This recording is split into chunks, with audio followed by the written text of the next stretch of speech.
Marta was avoided by both the staff and the visitors. She growled at half the world from her cage until one walk turned everything she knew about people and dogs upside down. For more than a year, Marta was just listed at the shelter. She was considered a difficult dog, and they almost stopped showing her to people. That day, Aaron came to the shelter, but for a completely different dog, and soon it became clear who had really chosen whom. Aaron did not feel a connection with the first dog and asked to see more. After several other options, the staff decided to show Marta, sure that Aaron would go home alone. Marta came up slowly, pressed her chest against Aaron's knees, and a second later was already lying down completely, as if she had always done so. Aaron just smiled and realized that today it was not she who had made the choice. With people, Marta found it hard to find a common language, and with other animals, there were special difficulties. So on walks, she was always on a leash. Besides, Marta likes to grumble. She makes a little scene, and a minute later is lying next to you, as if nothing had happened. But one day, during another walk, Marta stopped by an old tree and sat down like a statue. From this tree, her strangest but most useful ritual would begin. Marta would choose one tree and freeze by the trunk, as if she were waiting for something.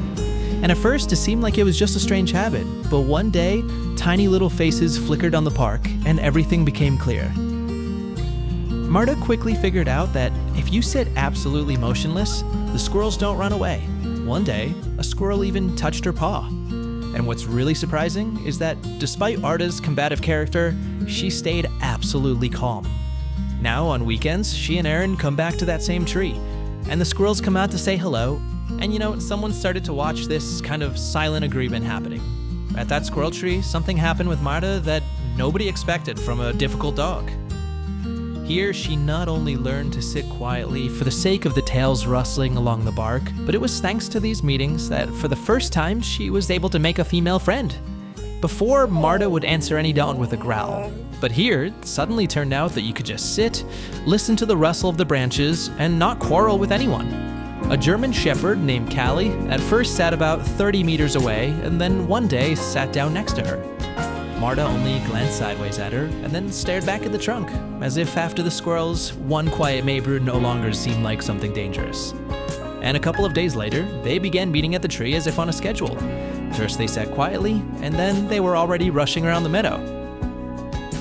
Returning to the trunk to look together, other squirrels would peek out. Aaron likes to say that thanks to these meetings, Marta has become noticeably kinder. More patience, fewer outbursts.